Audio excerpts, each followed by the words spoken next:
Hello friends, स्वागत है आपका हमारे और आपके इस प्यारे से यूट्यूब चैनल में platform of education.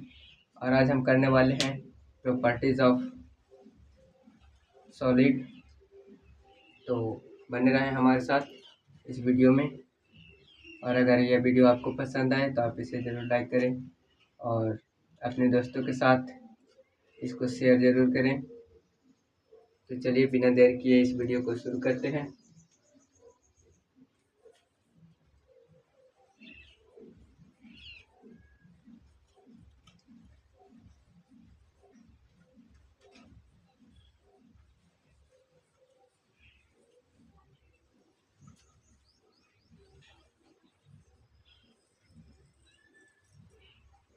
Mechanical properties of solid. तो इसमें हम बात करेंगे सॉलिड के बारे में, क्या उसका जो प्रॉपर्टी होता है, क्या उसका गुण होता है, वह कैसा होता है, उसको खींचेंगे तो वो फिर से अपने रूप में आएगा या नहीं आएगा, अगर आएगा तो क्या कहेंगे, नहीं आएगा तो क्या कहेंगे, और आएगा तो कितना आएगा। इस तरह की हम बातें इस लेक्चर में करेंगे। तो सबसे पहले अगर हम बात करें तो हम बात करते हैं इलास्टिक मैटर की, इलास्टिक सॉलिड की।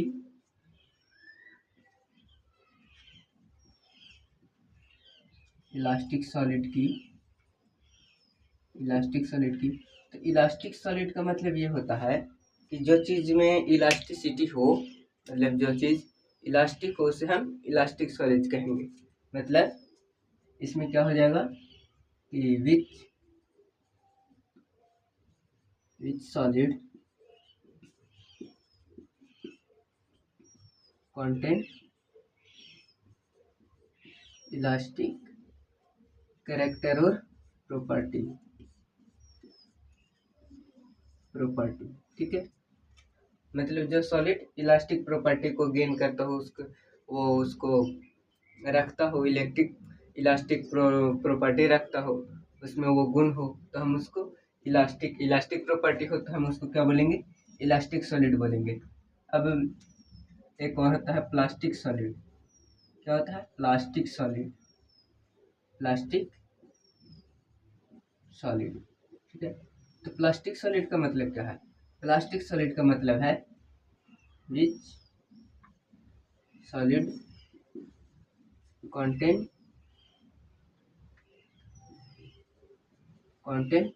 Plastic property.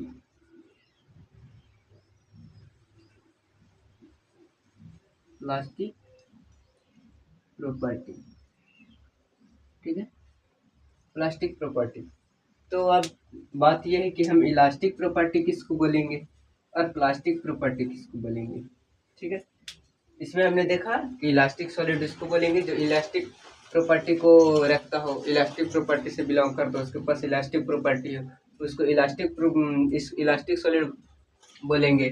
और जिसके पास प्लास्टिक प्रॉपर्टी हो, जिसको जो प्लास्टिक प्रॉपर्टी को रखता हो, उसे प्लास्टिक प्रॉपर्टी बोलेंगे, सॉरी प्लास्टिक सॉलिड बोलेंगे। तो अब हम देखेंगे कि इलास्टिक प्रॉपर्टी क्या होता है और प्लास्टिक प्रॉपर्टी क्या होता है। ठीक है, इरेज करें इसको।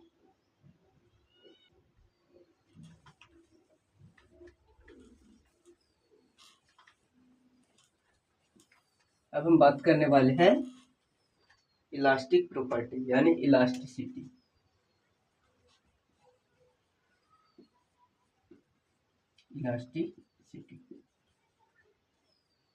यानी इलास्टिक प्रॉपर्टी।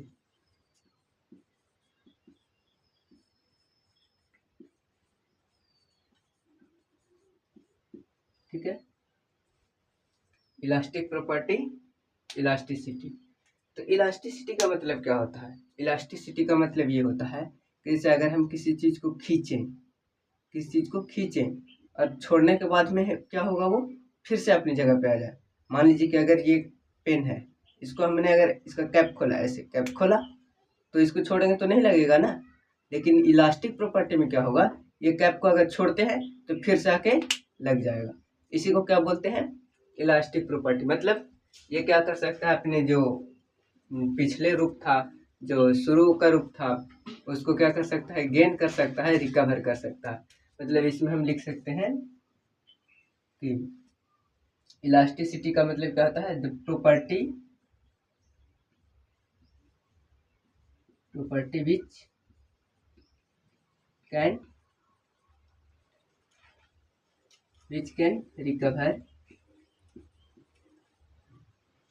recover its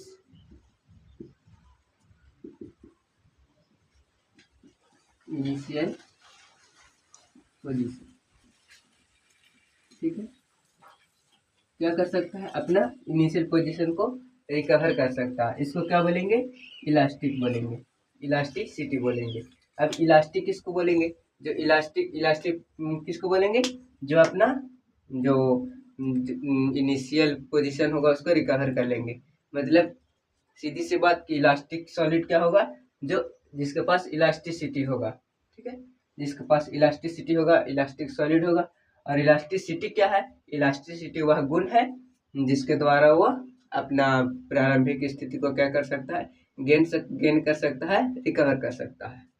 ठीक है, इसमें देखिए इलास्टिसिटी में क्या होता है, इलास्टिसिटी सबसे बेस्ट किस्म है। अगर हम बात करें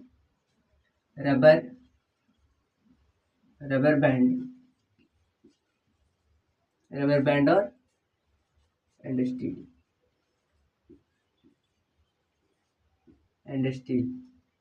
तो ये रबर बैंड की और स्टील की बात करें तो ये दोनों में सबसे ज्यादा इलास्टिसिटी किस में होगी, इसमें इलास्टिसिटी ज्यादा होगी स्टील की। मतलब स्टील के पास क्या है, मोर इलास्टिसिटी है, किसके अपेक्षा, रबर बैंड की अपेक्षा। रबर बैंड की अपेक्षा मतलब ये कि अगर रबर बैंड को खींचेंगे और खींचने के बाद में अगर छोड़ेंगे तो उससे कम समय में स्टील को अगर टेढ़ा करेंगे और सीधा छोड़ देंगे तो कम समय में क्या होगा, सीधा हो जाएगा। ठीक है, इसीलिए इसको बोलते हैं कि जो स्टील है उसके पास क्या है, इलास्टिसिटी क्या है, अधिक है, किसके अपेक्षा, रबर के अपेक्षा। ठीक है, कितना कंप्लीट, इसको आगे करें, इरेज करें इसको। अब हम बात करेंगे प्लास्टिसिटी यानी प्लास्टिक प्रॉपर्टी की।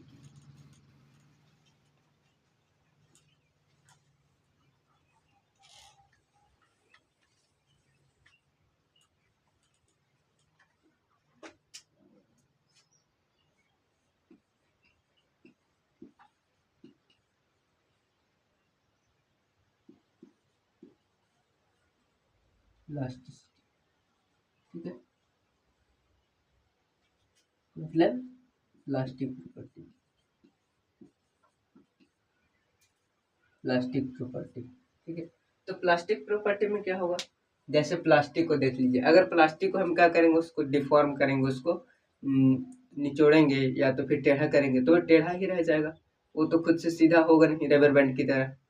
जैसे रबर बैंड को अगर हम खींचते हैं तो फैल जाता है, छोड़ने पे क्या होता है, फिर से अपने पास पहुंच जाता है, फिर से अपना पहले वाला पुनः रूप क्या कर लेता है, पहुंच जाता है, अपना पुनः रूप धारण कर लेता है। लेकिन अगर हम कोई भी प्लास्टिक हो उसको अगर हम टेढ़ा करेंगे तो क्या वो फिर सीधा होगा, खुद से नहीं होगा। तो इसी को बोलते हैं plastic property.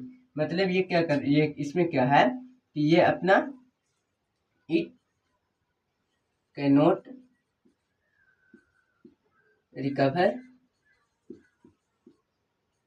recover its initial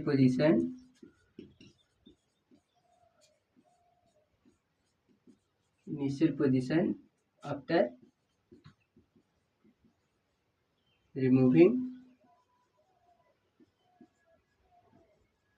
external force।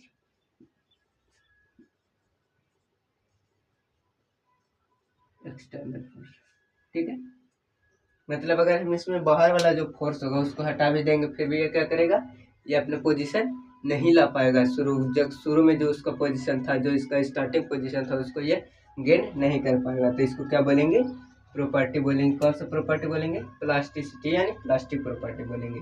इसमें कोई भी एग्जाम्पल है क्या? इसमें एग्जाम्पल है पुट्टी। पुट्टी है वो सबसे बेस्ट है। पुट्टी क्या है? ये आइडियल है, इसको आइडियल एग्जाम्पल माना जाता है। Example of elasticity. ठीक है, इंपॉर्टेंट है।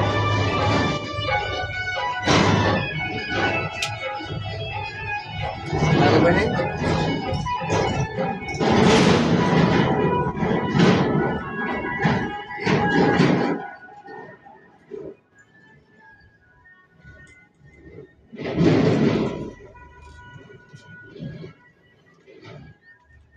हमने अभी तक क्या बातें की?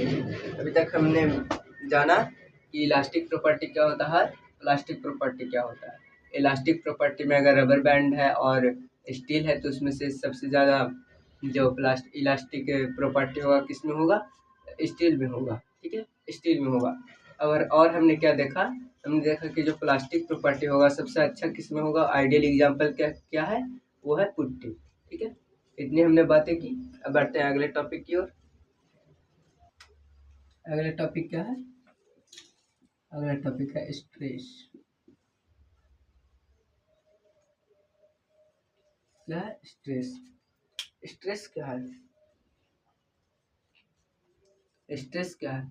स्ट्रेस का मतलब ये है कि हमने जो भी ऑब्जेक्ट था, ऑब्जेक्ट के ऊपर जितना जो फोर्स लगाया, जितना जो रिस्टोरिंग फोर्स लगाया, वो क्या क्या कहलाएगा? जितना भी वो स्ट्रेस हमने किया उसको दबाया या कंप्रेस किया या एक्सपेंड किया, तो वही क्या कहलाएगा? हमारा जितना फोर्स लगाए थे वो क्या कहलाएगा? हमारा वो कहलाएगा स्ट्रेस। ठीक है, मतलब हम क्या कहेंगे? रीस्टोरिंग जो फोर्स होगा, restoring force applied on unit area is called stress। ठीक है, मतलब यहाँ से क्या हो जाएगा? हमारा जो फोर्स होगा वो क्या होगा? फोर्स स्ट्रेस होगा। स्ट्रेस बराबर हमारा यहाँ से क्या हो जाएगा? स्ट्रेस बराबर हमारा क्या हो जाएगा? फोर्स बाई एरिया हो जाएगा। ठीक है, फोर्स अप्लाइड किया गया है कितने पर? यूनिट एरिया पे। ठीक है, यूनिट एरिया पर अप्लाइड फोर्स क्या कहलाएगा? ये कहलाएगा स्ट्रेस कहलाएगा। ठीक है, तो हमारा स्ट्रेस बराबर क्या हो जाएगा? Force by area. तो हम अगर यहाँ से देखें तो हमारा ऐसा यूनिट क्या हो जाएगा? इसका यूनिट क्या हो जाएगा? अगर इसका यूनिट देखें तो यूनिट हो जाएगा न्यूटन, नीचे मीटर स्क्वायर। ठीक है, मतलब अगर हम इसकी यूनिट की बात करें तो न्यूटन पर मीटर स्क्वायर इसका यूनिट हो जाएगा। ठीक है, अगर हम इसकी बात करते हैं डायमेंशन की,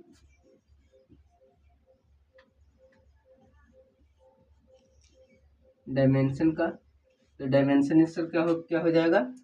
न्यूटन। फोर्स का डायमेंशन क्या होता है? ml टी के पावर -2, है ना?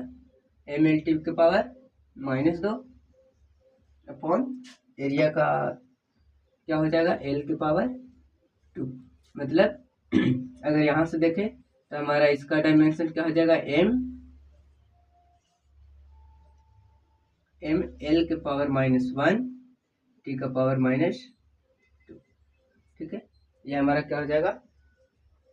स्ट्रेस का डायमेंशन हो जाएगा। इसको इरेज करें।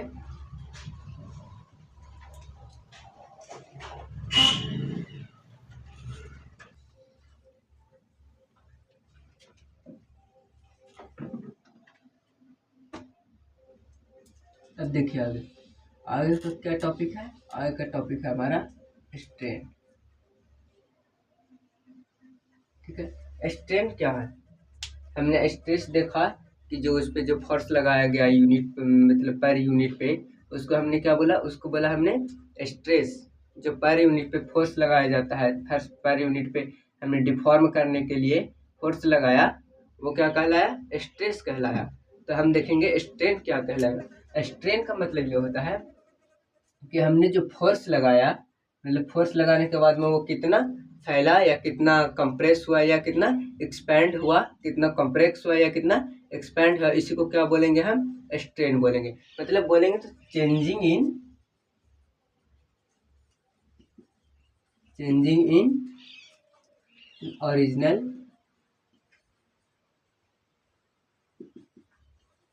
Original form is called strain. ठीक है, changing in original form is called strain. मतलब और इसके किसके द्वारा आएगा? By stress, by related stress. ठीक है, रिलेटेड स्ट्रेस। ठीक है, मतलब जो रिलेटेड स्ट्रेस के थ्रू जो हमारा चेंजिंग होगा वो क्या कहलाएगा? हमारा स्ट्रेस कहलाएगा, सॉरी स्ट्रेन कहलाएगा। स्ट्रेस के द्वारा जो चेंजिंग होगा उसके जो फिगर होगा या उसका डायमेंशन होगा या उसका जो क्या बोलते हैं उसका आकृति होगा, उसका शेप होगा, वो कंप्रेस होगा या तो फिर एक्सपैंड होगा, जो चेंजिंग आएगा उसको क्या बोलेंगे? हम स्ट्रेन बोलेंगे। ठीक है, इतनी बातें समझ में आ गई। और इसका जो भी टाइप है, स्ट्रेस का टाइप, स्ट्रेन का टाइप है, और भी लॉन्गिट्यूडिनल स्ट्रेस, लॉन्गिट्यूडिनल स्ट्रेन और टेंजेंशियल स्ट्रेन, टेंजेंशियल स्ट्रेस, इन सारी चीज़ों के बारे में हम अगली लेक्चर में बात करेंगे। तो बने रहें हमारे साथ, और जल्दी हम स्ट्रेस का टाइप का और स्ट्रेन का टाइप का वीडियो अपलोड करेंगे। तो आप हमारे इस चैनल को अगर नए हैं तो इसको सब्सक्राइब जरूर कर लें, ताकि आपके पास इसका भी वीडियो सबसे पहले जाए। तो ठीक है, मिलते हैं अगले वीडियो में। Bye bye, take care.